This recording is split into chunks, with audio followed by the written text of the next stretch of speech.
Agradecemos al Señor al estar en este lugar con el propósito que nos reúne casi todos los domingos, que es estudiar el tema de las clases sobre los peligros que se esconden tras el judaísmo mesiánico. Como saben, estamos considerando la distorsión del mensaje paulino de la justificación por la fe. Y vamos a hacer un breve repaso sobre los asuntos que tuvimos anteriormente. Primero, respondiendo a esta pregunta: ¿puede alguien ser salvo por guardar la ley? La respuesta que dimos fue que sí. ¿Cómo es la obediencia que Dios exige a esa ley? ¿Completa o incompleta? ¿Absoluta o relativa? ¿Perfecta o imperfecta? Bueno, es cierto porque es cierto que una persona puede salvarse guardando la ley, por cuanto no fue esto una invención de rabinos y de teólogos, sino es un proyecto de Dios. Dios, cuando dio la ley a Israel, le dijo: el que hiciera estas cosas vivirá por ellas. En dos ocasiones a Cristo le preguntaron: ¿qué tengo que hacer para tener la vida eterna? Y él dijo: guarda los mandamientos. O sea que eso es un proyecto divino. Ahora bien, es menester entender de qué manera es que Dios exige la observancia de esa ley. No es medianamente, no es una parte de ella, es completa, absoluta y perfecta. Para que una persona se salve por guardar la ley, tiene que ser justo, guardando toda la ley todo el tiempo. Como dice el texto de Santiago que consideramos aquí: el que obedece toda la ley, pero ofende en un punto, se hace culpable de todo. Eso es clave. El que ofende en un punto de la ley ya no recibe nada de lo que hizo. Tiene que ser toda la ley, todo el tiempo. Ahora bien, estamos en la consideración de la condición humana. La pregunta que estamos tratando de responder ahora es esta: ¿puede el ser humano guardar la ley como Dios le exige? Bueno, a priori dijimos que no, y dijimos que íbamos a respaldar o a demostrar mediante tres temas esta verdad: que el hombre en el estado en que se encuentra no puede guardar la ley de Dios como Dios le exige, toda la ley, todo el tiempo. Y los tres temas iban a ser la naturaleza del pecado, el fracaso de Israel y lo que dice la Biblia. ¿Cuál de esos tres ya vimos? Vimos la naturaleza del pecado. Bueno, ya consideramos en el domingo anterior la naturaleza del pecado. Hoy vamos a considerar el fracaso de Israel. Es imposible dar detalles o considerar en detalles los fracasos de Israel, porque son tantos desde que salieron de Egipto que es imposible. Solamente hemos dividido esa historia de Israel en 7 etapas, la historia bíblica de Israel en 7 etapas, y ver muy sucintamente, muy brevemente, en cada una de esas etapas qué dice la misma Biblia con relación al fracaso o al éxito de Israel en guardar la ley. Las etapas van a ser el desierto, la conquista, o sea, la época de Josué, los jueces, los reyes, el destierro, el retorno del destierro y el Nuevo Testamento. Esas 7 etapas de la historia bíblica de Israel las vamos a considerar lo más brevemente posible. El desierto. Quisiéramos hacer una evaluación también a priori, que la hagan ustedes. Estas dos manitos, aquella significa positivo, esta significa negativo. Y la pregunta es: la etapa del desierto, en cuanto a la observancia de la ley como Dios la exige, ¿fue positiva o fue negativa? Negativa. Estamos de acuerdo, negativa. Y comenzando por el becerro de oro.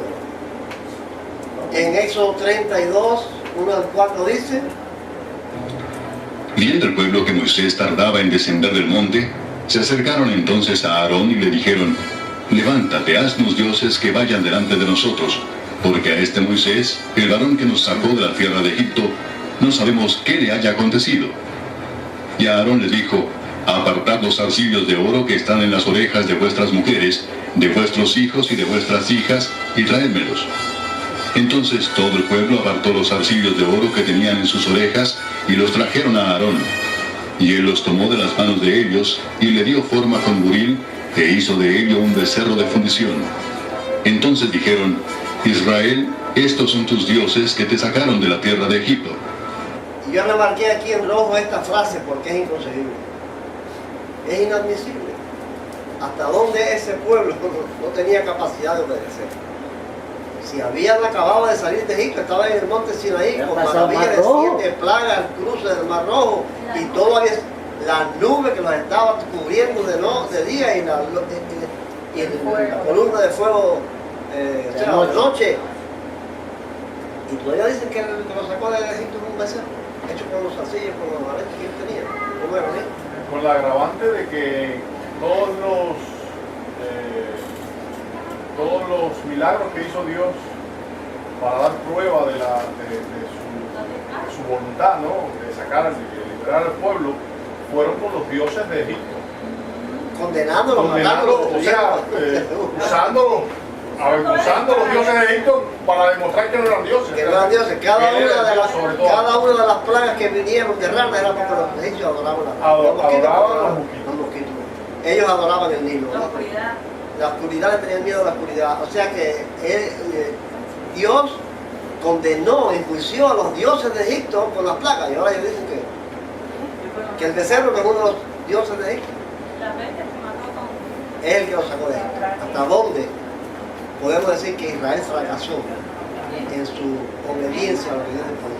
El otro tema que vamos a ver es, brevemente, que Dios quiere destruir al pueblo en esa etapa, a tal punto que dice así: Jehová dijo a Moisés: ¿hasta cuándo me ha de irritar este pueblo? ¿Hasta cuándo no me creerán con todas las señales que he hecho en medio de ellos? Yo los heriré de mortandad y los destruiré, y a ti te pondré sobre gente más grande y más fuerte que ellos. Que Moisés dijo: no, si vas a destruirlo, destruirlo a mí. Y dice: los salvaron porque Moisés intercedió. Pero ¿hasta dónde llegaba la desobediencia? Y el tercer asunto que vamos a ver del desierto es los 40 años. No fueron por gusto. Dice en Números 32:13: así la ira de Jehová se encendió contra Israel y los hizo andar errantes durante 40 años por el desierto, hasta que se extinguió toda aquella generación que había obrado mal delante de Jehová. O sea, nosotros no podemos decir, porque estamos considerando el fracaso de Israel como una demostración de que el hombre no puede guardar la ley de Dios como Dios le exige. ¿Qué decimos? Tachamos esta etapa. No podemos aceptar que Israel guardó la ley en esta etapa del desierto fracasó. ¿Cuál es la segunda etapa que dijimos que vamos a ver? La de la conquista, o sea, la época de José. ¿Cómo evaluamos esta etapa de la conquista en cuanto a la obediencia a la ley de Dios, positiva o negativa, por parte del pueblo de Israel? Para mí esta es doble, ¿no? Había cosas positivas y hubo cosas negativas. No sé cómo se va a hablar. Yo lo evalué como positivo. ¿Por qué? Porque la palabra lo dice. Nosotros no podemos guiarlo por lo que, sino porque la palabra lo dice. Ahora bien, en algo muy particular hay que hacer énfasis: es una de las raras épocas en la cual el pueblo fue fiel, en el sentido de que solo le rindió culto a Jehová y no a dioses extraños. Porque la evaluación que hace la Biblia con relación a Israel principalmente es si adoró a dioses extraños o no. El resto de la ley, todas las demás cosas que la ley implica, que no es asunto con los dioses, en la etapa esta lo desconocemos. Si Israel estaba obedeciendo los mandamientos de Dios en esta etapa de Josué, en todos los aspectos, no es posible afirmarlo ni negarlo. Ahora, en cuanto a la adoración de dioses extraños, sí fue fiel, por lo tanto, por eso decimos, bueno, fue positiva. Dice así el texto de Jueces 2:7: el pueblo había servido a Jehová todo el tiempo que vivió Josué, y también mientras vivieron los ancianos que sobrevivieron a Josué, los cuales habían sido testigos de todas las grandes obras que Jehová había hecho en favor de Israel. Ese texto nos demuestra que, por lo menos en lo que concierne al no adorar dioses extraños, esta etapa es positiva. No es una etapa que podemos decir, guardaron los mandamientos como Dios decía, porque no es posible saberlo, no hay detalles para eso. Pero fue positivo en esto de que no adoraron dioses falsos. La otra etapa es la de los jueces. ¿Cómo la consideramos? En este aspecto de guardar la ley como Dios la exige, ¿positiva o negativa? Hubo tiempos buenos y tiempos malos. Pero los tiempos buenos no obedecieron tampoco. Vamos a ver textos ahí para que ustedes vean, cuando nos fijamos bien en los textos, lo que hicieron los jueces fue salvarlos, pero ellos no obedecieron la ley de Dios en el tiempo de los jueces tampoco. Ellos fueron salvados de los enemigos, pero no fueron obedientes. Ahí dice textualmente que no obedecieron a los jueces, que ellos no obedecieron a los jueces. Vamos allá. Cada cual hacía lo que mejor le parecía, así lo dice en Jueces 17:6.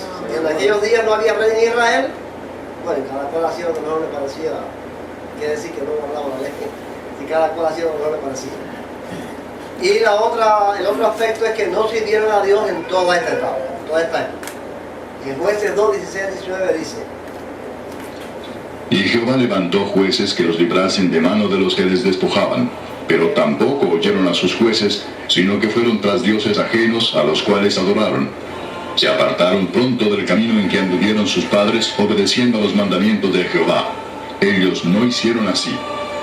Y cuando Jehová les levantaba jueces, Jehová estaba con el juez y los libraba de mano de los enemigos todo el tiempo de aquel juez, porque Jehová era movido a misericordia por sus gemidos a causa de los que los oprimían y afligían. Mas acontecía que al morir el juez, ellos volvían atrás y se corrompían más que sus padres, siguiendo a dioses ajenos para servirles e inclinándose delante de ellos, y no se apartaban de sus obras ni de su obstinado camino.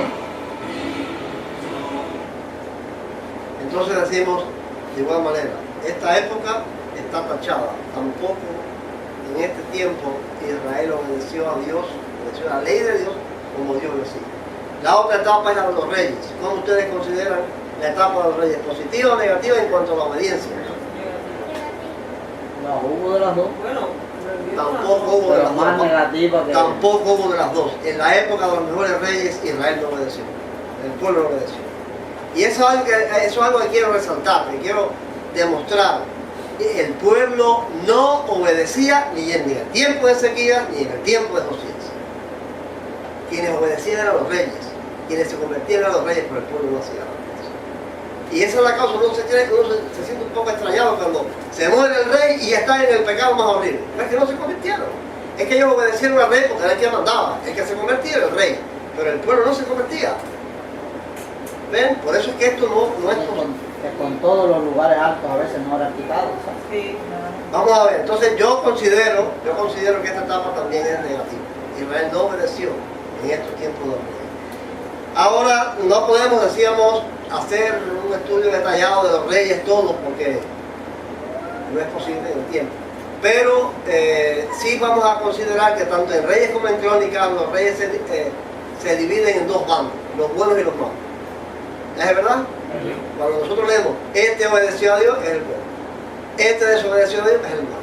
Entonces vamos a ver solamente dos épocas bastante largas, pero no todo el tiempo. La época del profeta Isaías. Vamos a ver la época del profeta Isaías. Miren bien. En Isaías 1:1 dice: visión de Isaías, hijo de Amós, la cual vio acerca de Judá y Jerusalén en días de Usías, Jotán, Acaz y Ezequías, reyes de Judá. Ahora Usías fue el primero, 52 años de reinado, un reinado largo.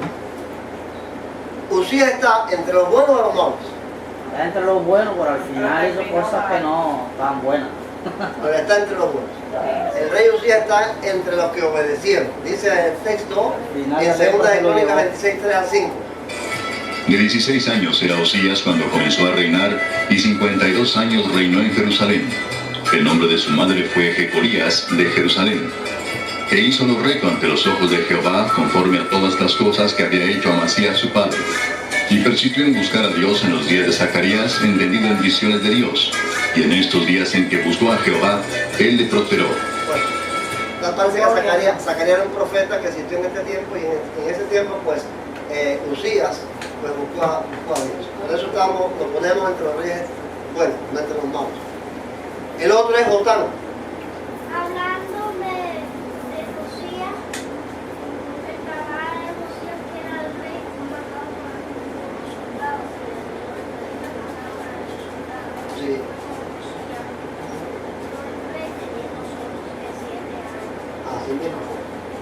claro en la historia.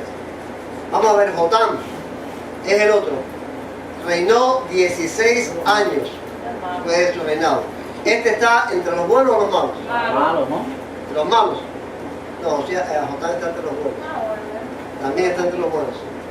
Dice en 2 de Crónicas 27, 1 y 2, 25 años tenía Jotam cuando comenzó a reinar y 16 años reinó en Jerusalén. El nombre de su madre era Jerusa, hija de Sadoc.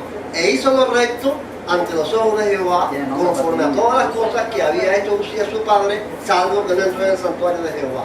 Pero el pueblo continuaba corrompiéndose, y aquí quiero llamar la atención. Dice aquí, dos frases hay aquí interesantes. E hizo lo recto ante los ojos de Jehová. ¿Quién? El rey. Pero el pueblo, el rey era justo, hacía bien, pero el pueblo continuaba corrompiéndose. Y por eso queremos hacer la diferencia entre el rey y el pueblo. Una cosa es lo que hace el rey y otra cosa es lo que hace el pueblo. El pueblo no obedecía a pesar de que el rey imponía por su autoridad la ley de Dios y no obedecer a dioses extraños. Pero el pueblo, como decía Ariel en varios textos, que no vamos a citar aquí, dice, pero el pueblo seguía adorando en los lugares altos. El otro rey de esta época de Isaías es Acaz. Acaz reinó también 16 años. Aquellos que conocen la historia de los reyes y la crónica, ¿de los malos o de los buenos?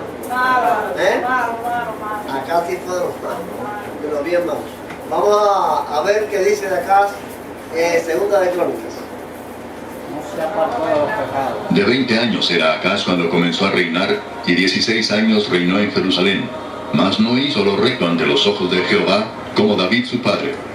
Antes anduvo en los caminos de los reyes de Israel, y además hizo imágenes fundidas a los Baales. Quemó también incienso en el valle de los hijos de Hinnom, e hizo pasar a sus hijos por fuego, conforme a las abominaciones de las naciones que Jehová había arrojado de la presencia de los hijos de Israel. Asimismo sacrificó y quemó incienso en los lugares altos, en los collados y debajo de todo árbol frondoso, porque ofreció sacrificios a los dioses de Damasco que le habían derrotado, y dijo, pues que los dioses de los reyes de Siria les ayudan, yo también ofreceré sacrificios a ellos para que me ayuden, bien que fueron estos su ruina y la de todo Israel. Además de eso, recogió Acaz los utensilios de la casa de Dios, y los quebró, y cerró las puertas de la casa de Jehová, y se hizo altares en Jerusalén en todos los rincones. Hizo también lugares altos en todas las ciudades de Judá, para quemar incienso a los dioses ajenos, provocando así a ira a Jehová, el Dios de sus padres. Ahora bien, yo quiero llamar la atención aquí de una frase, porque después de que veamos los 4 reyes vamos a hacer un análisis, vamos a comprender por qué es que el pueblo no era obediente. Aquí la frase que queremos llamar la atención es esta: además de eso, recogió Acaz los utensilios de la casa de Dios y los quebró, y cerró las puertas de la casa de Jehová. ¿Qué quiere decir? Que durante el reinado de Acaz no hubo culto en el templo. Acaz rompió todos los utensilios del templo de adoración a Jehová y cerró las puertas del templo. No había culto, y eso es muy importante que lo sepamos. En el tiempo de Acaz no había culto en el templo de Dios. Vamos a verlo, vamos a confirmarlo más adelante. En el reinado de Ezequías. Vamos a ver, Ezequías es, ¿qué parentesco tiene con Acaz? Es el hijo de Acaz. Ezequías reinó 29 años.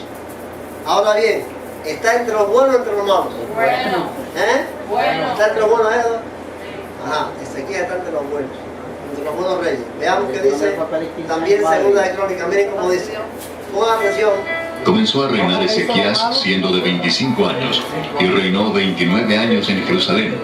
El nombre de su madre fue Abías, hija de Zacarías. E hizo lo recto ante los ojos de Jehová, conforme a todas las cosas que había hecho David su padre. En el primer año de su reinado, en el mes primero, abrió las puertas de la casa de Jehová y las reparó. E hizo venir a los sacerdotes y levitas, y los reunió en la plaza oriental. Y les dijo, oídme, levitas, santificaos ahora, y santificad la casa de Jehová, el Dios de vuestros padres, y sacad del santuario la inmundicia.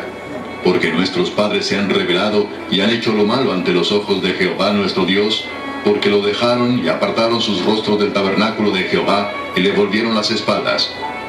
Y aún cerraron las puertas del pórtico, y apagaron las lámparas. No quemaron incienso, ni sacrificaron holocausto en el santuario al Dios de Israel.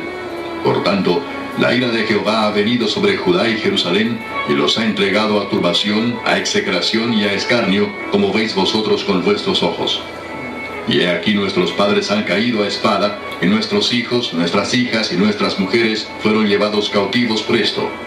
Ahora pues, yo he determinado hacer pacto con Jehová el Dios de Israel, para que aparte de nosotros el ardor de su ira. Vamos a ver aquí una frase, esta. ¿Qué significa eso? Abrió las puertas de la casa de Jehová y las reparó. ¿Están cerradas? ¿Quién las cerró?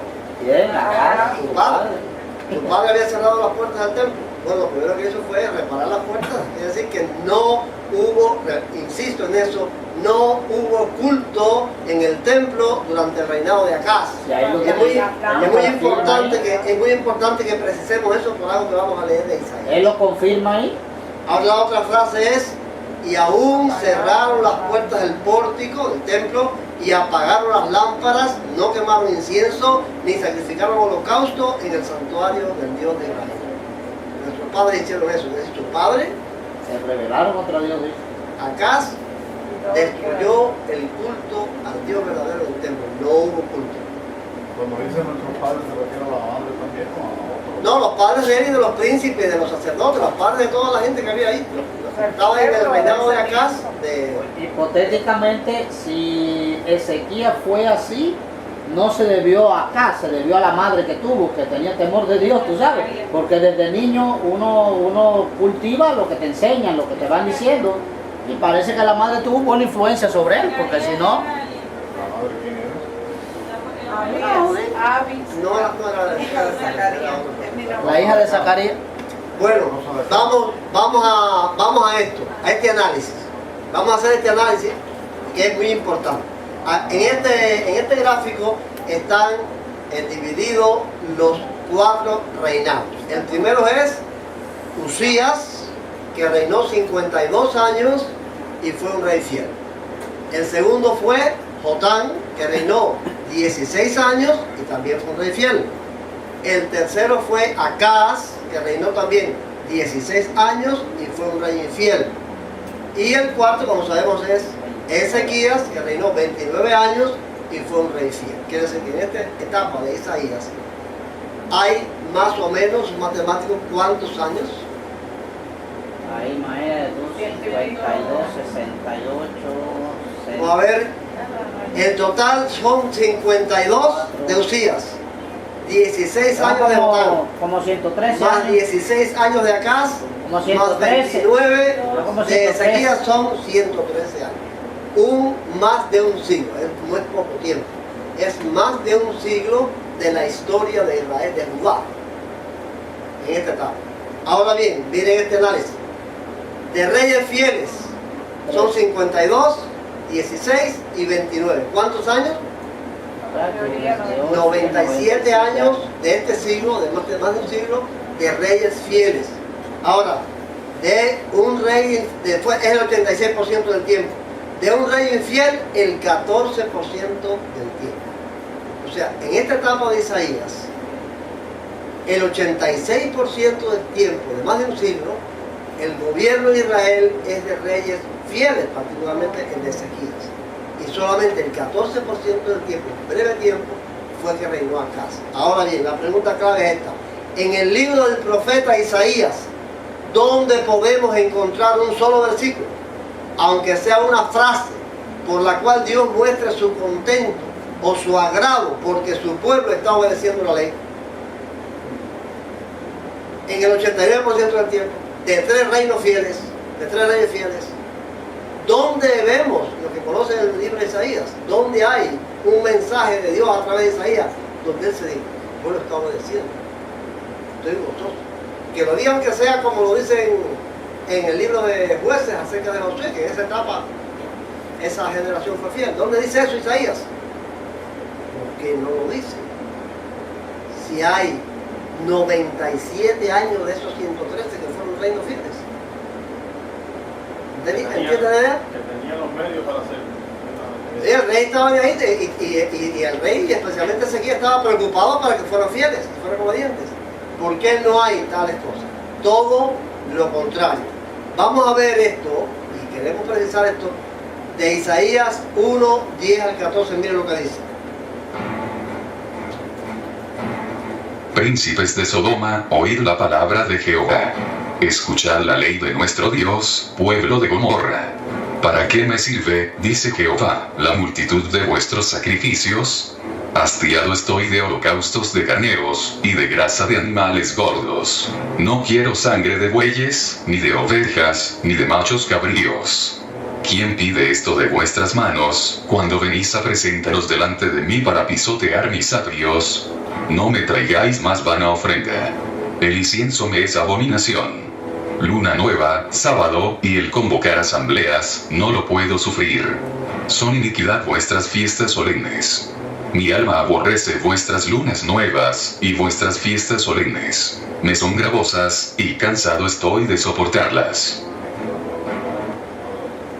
¿A qué reinado nosotros podemos excluir de este mensaje? El de Ezequiel, ¿no? No es de acá. Bueno, acá lo hizo, acá era... No. Vale. Esta es una condena, es una censura al culto del templo. Y en el rey, por eso quise llamar la atención, en el reinado de la casa no hubo culto en el templo.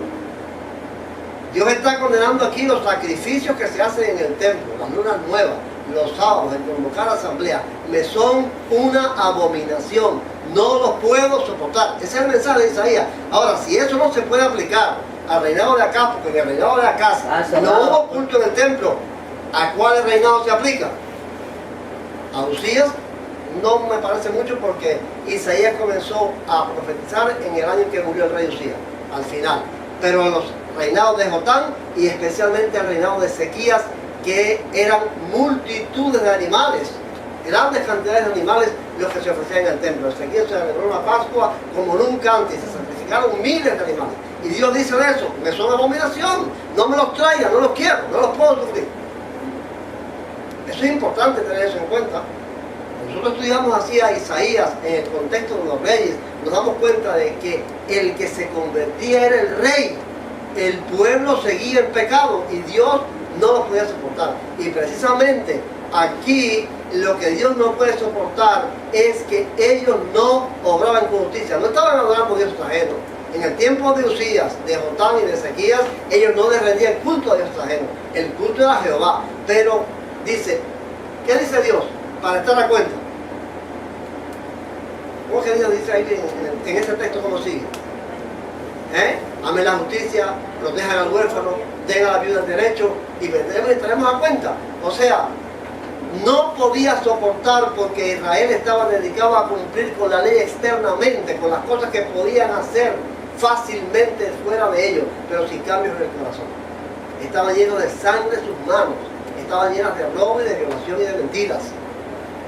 Y eso es lo que él condena. No quiero más sacrificios, no quiero más holocaustos. Entonces esto es una prueba, una evidencia de que en esta etapa, desde más de un siglo, Israel no fue obediente a la ley, fracasó en obedecer la ley de Dios.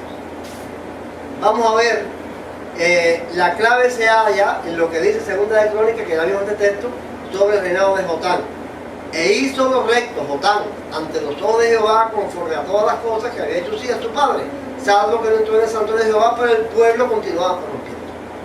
La clave está ahí. El pueblo seguía en pecado a pesar de que los reyes eran buenos. Algo parecido ocurre, bueno, vamos a ver, en el caso de Ezequías, quien se convirtió, quien se convirtió y fue fiel a Dios fue el rey, no el pueblo, ni siquiera su propio hijo y sucesor se convirtió. ¿Quién fue el sucesor de Ezequías? El más perverso de todos. El más perverso. El hijo Manasés. El sucesor de Ezequías fue su hijo Manasés, y en la historia bíblica se recuerda como el impío Manasés. Bueno, ese cerró Isaías. Porque no se convirtieron. El que se convirtió fue Ezequías, ni el hijo se convirtió. Ni el hijo se convirtió. Ese cerró Isaías. Parece que lo enseñaron bien, porque después al final sí. No, no lo enseñaron, lo enseñó el rey de Babilonia, que se lo llevó cautivo. Ese fue que estaba allá amarrado con cadena, fue que él reflexionó y se acordó que Dios había bendecido a su padre y todo lo que había hecho. Y dice, bueno, déjame volverme al Dios de mi padre, ven.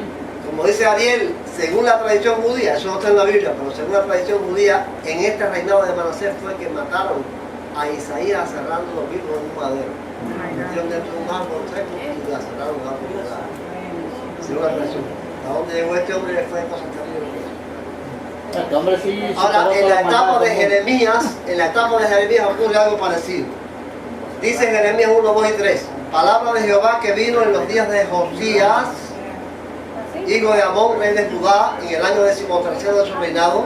Le vino también en los días de Joacim, hijo de Josías, rey de Judá, hasta el fin del año 11 de Sedequías, hijo de Josías, rey de Judá, hasta la deportación de Jerusalén. Esa sí estuvo fea, ¿eh? Estuvo fea. Pero vamos a ver, cuando hacemos los análisis, vamos a ver. Vamos a ver el análisis. Josías reinó 31 años. Eso es lo bueno. Y fue fiel. Fue fiel. Joacim reinó 11 años. Joacim y no fue fiel. Ese no. Y Sedequías reinó 11 años y fue infiel. Ahora bien, total, ¿cuál fue?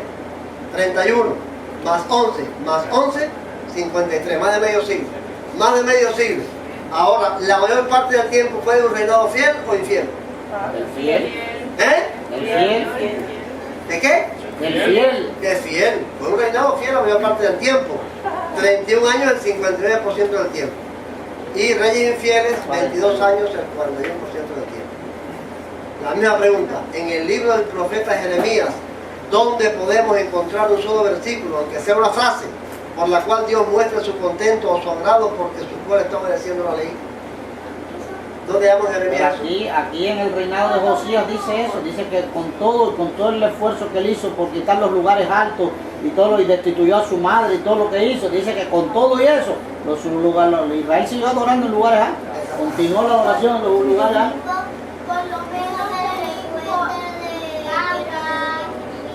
Vamos a ver, tenemos todos alumnos aquí.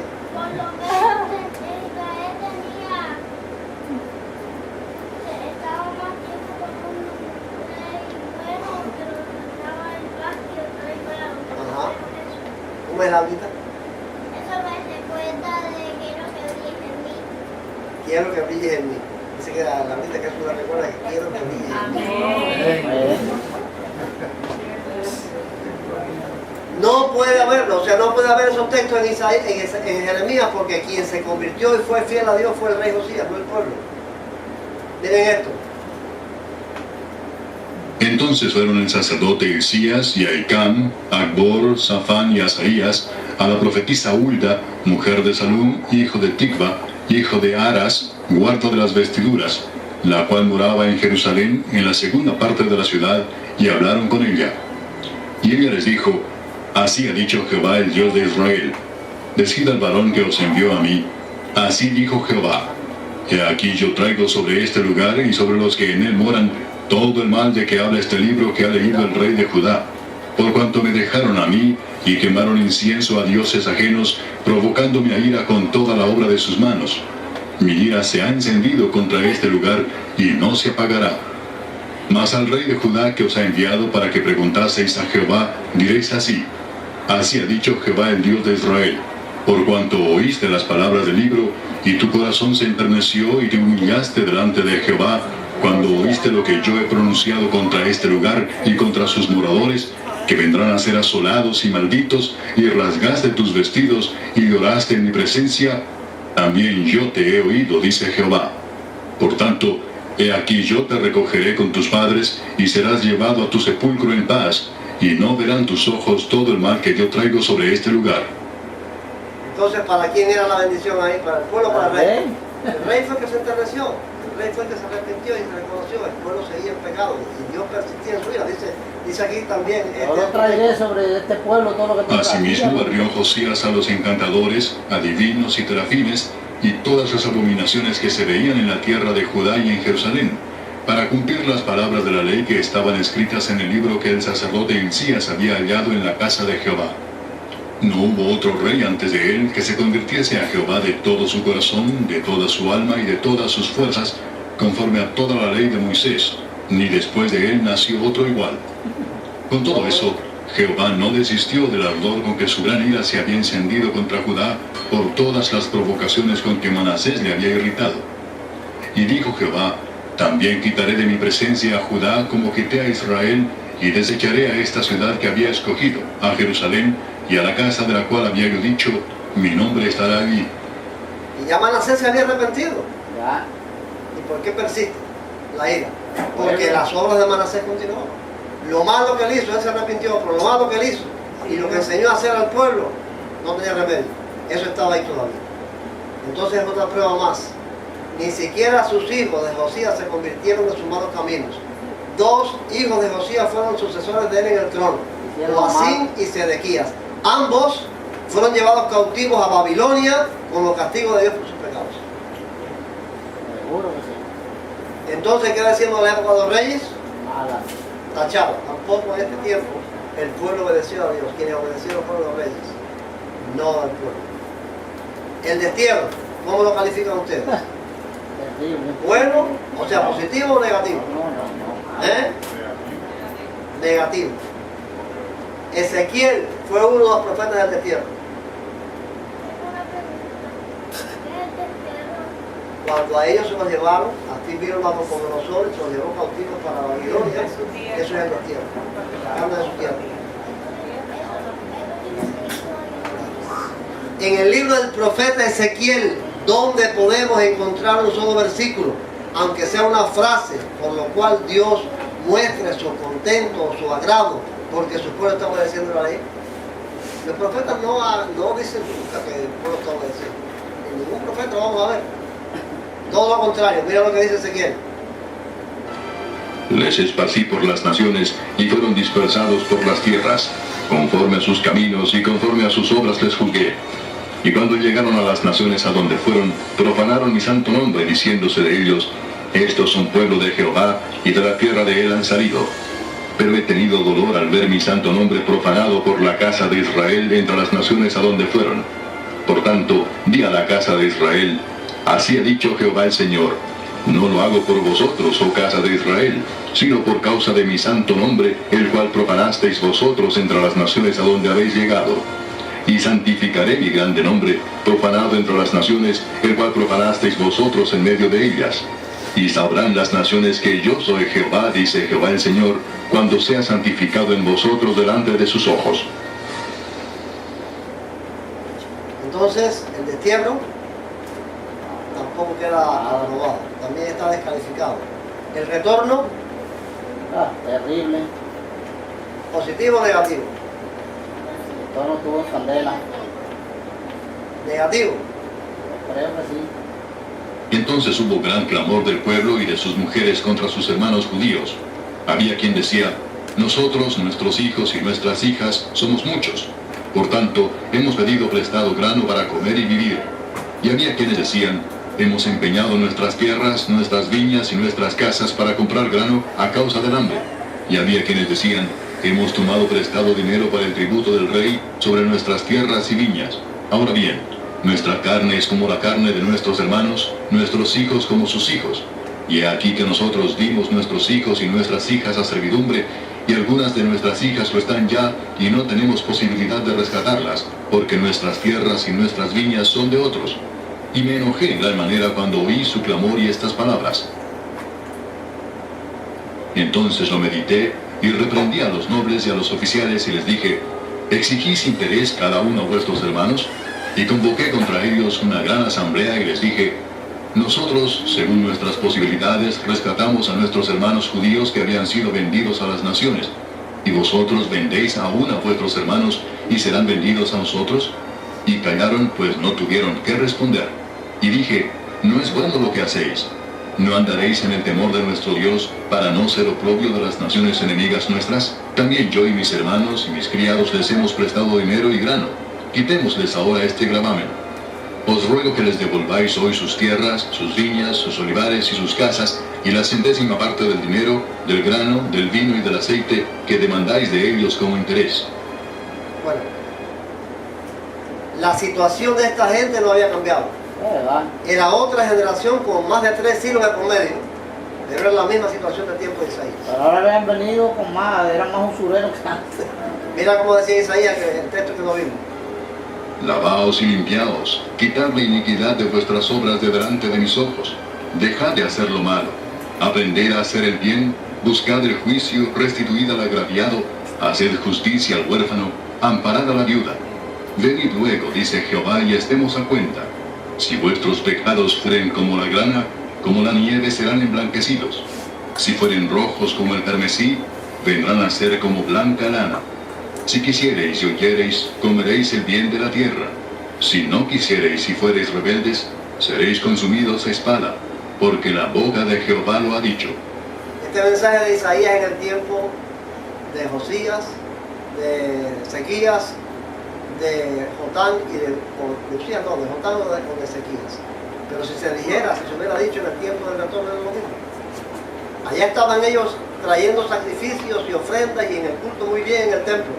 Pero mira, la situación de los huérfanos, de las viudas. Ahora aquí están vendiendo. Los israelitas se están vendiendo como esclavos. Y los que tienen dinero están comprando a ellos para que sirvan como esclavos, porque no tienen que pagar, están empeñados con ellos. Entonces es la misma situación. Es el mismo pueblo desobediente a lo que Dios ha dispuesto. Entonces el retorno también está descalificado. Y por último, la última etapa que vamos a ver es el Nuevo Testamento.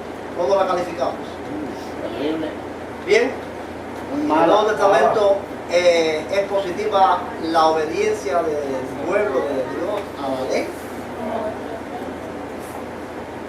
En el Nuevo Testamento, ¿dónde podemos encontrar un solo versículo? Aunque sea una frase por la cual Cristo muestre su contento o su agrado, porque el pueblo está obedeciendo la ley. Bueno, La situación de invalidar Israel, los mandamientos de Dios aferrándose a vuestras tradiciones. la situación de Israel en el Nuevo Testamento en cuanto a la condición de sus corazones es la misma que en el tiempo de Isaías, aunque han pasado casi 8 siglos. 8 siglos después. Respondiendo él dijo: hipócritas, bien profetizó de vosotros Isaías, cuando, como está escrito, este pueblo de labios me honra. Muy bien en el templo, muy bien en el culto, pero su corazón lejos está de mí. Es la misma situación. 8 siglos después, es la misma situación. Muy cumplidores, muy fieles en la observancia externa de la ley, el culto en el templo, los sacrificios, el diezmo, el sábado, pero crucificaron al Hijo de Dios porque no pudieron soportar sus demandas de obediencia moral y sus denuncias en contra de su hipocresía religiosa. Entonces el Nuevo Testamento también está descalificado. En esta época tampoco Israel fue fiel a Dios. Ahora, este es el esquema que vimos de la justificación por medio de la Torá. El pecador está ahí. ¿Cómo se hace el pecador para acercarse a Dios? Su propia justicia basada en la obediencia. Esa es la justificación. Este es un proyecto de Dios, esto no es un proyecto de judíos ni de rabinos, es el proyecto de Dios para el pueblo de Israel. La única manera en que el hombre podía acercarse a Dios era siendo justo, obedeciendo los mandamientos de Dios. Y ahí alcanzaba la salvación por un acto de gracia, un acto de Dios que mira con buenos ojos al hombre justo, haya gracia ante Dios. ¿Quién fue uno de los que les pasó así? Que halló gracia ante Dios por su justicia. Noé, Abraham, hallaron gracia delante de Dios porque eran justos. Enoc. Ahora bien, este fue un proyecto divino en el cual Israel fracasó estruendosamente. Ya vimos el fracaso. ¿Cuál fue la causa del fracaso? Dureza de corazón, dureza de servicio. Esto que ya estudiamos. El inconsciente, la parte profunda de nuestro ser está llena de rebeldía contra Dios.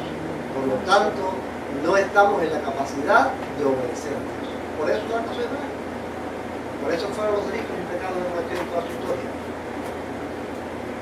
Por tanto, has de saber que Jehová tu Dios no te da en posesión esta tierra buena por tu justicia, porque pueblo terco eres tú. También me dijo Jehová: he observado a este pueblo y he visto que es un pueblo terco, duro de corazón. Oídme, duro de corazón, los que estáis lejos de la justicia. Por cuanto sé que eres duro, que una barra de hierro es tu cerviz y tu frente de bronce. El inconsciente estaba fuerte. Respondiendo Jesús les dijo: por la dureza de vuestro corazón os escribió este mandamiento. Y en el discurso de Esteban hay un resumen perfecto de esta situación. Como dice Esteban: duros de cerviz, incircuncisos de corazón y de oídos, vosotros resistid siempre al Espíritu Santo, como vuestros padres, en los tiempos aquellos de los reyes, así también vosotros. Como vuestros padres, ¿no? Mucho antes que los reyes, en el tiempo del desierto, en el tiempo del desarrollo, siempre han resistido a Dios hasta ese momento.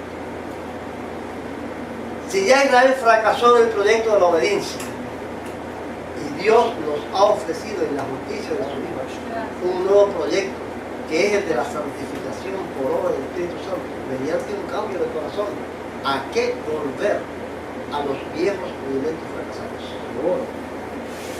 ¿A qué volver a los viejos movimientos fracasados? ¿Para fracasar? Si es que el nuevo proyecto no está basado en mi obediencia. Si el nuevo proyecto está basado en mi obediencia, estoy perdido. Voy a la condenación eterna. El nuevo proyecto de Dios está basado en la obediencia de Cristo, en la justicia de Cristo que nos salva. Pero ahora, ya que conocéis a Dios, o más bien que sois conocidos por Dios, ¿cómo es que os volvéis de nuevo los débiles y pobres rudimentos a los cuales os queréis volver a esclavizar? Guardáis los días, los meses, los tiempos y los años. Temo que mi trabajo en vuestro medio haya sido en vano. El esquema de la justificación por la fe es que el pecador está ahí. ¿Cómo se acerca a Dios? Por la gracia basada en la justicia de Cristo. ¿Cómo llega a alcanzar la salvación? Mediante la santificación, que es vivir diariamente bajo un estado de gracia y bajo la influencia del poder del Espíritu Santo. No es eso lo que dice este rabino mesiánico. No es. La salvación viene por la fe obediente, que resulta de seguir el ejemplo y la vida de Yeshua.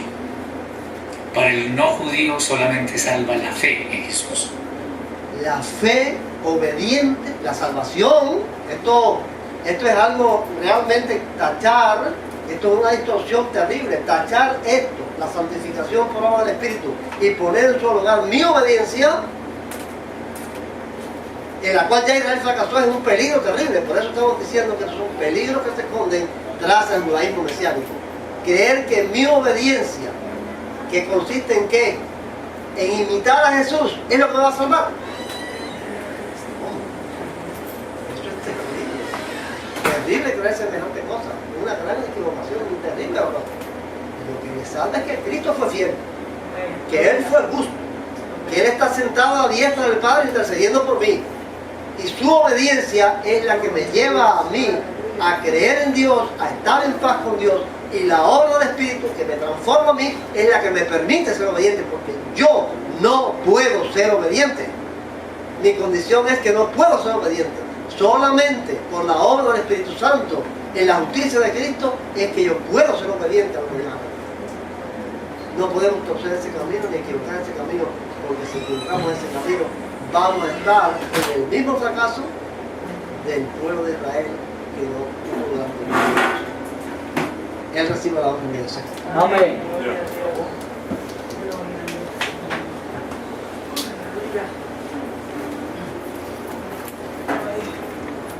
Vamos a escuchar a Laura con la última canción de esta mañana, porque ya no se puede ir sin cantar un cántico que dice: quiero que brilles en mí. Aleluya. Vamos a cantar así, sin música.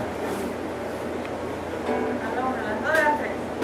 Quiero que brilles en mí, que todo el mundo pueda ver que tu amor sea igual, que tu amor es real. Yo voy a brillar con tu amor, y así el mundo sabrá que tu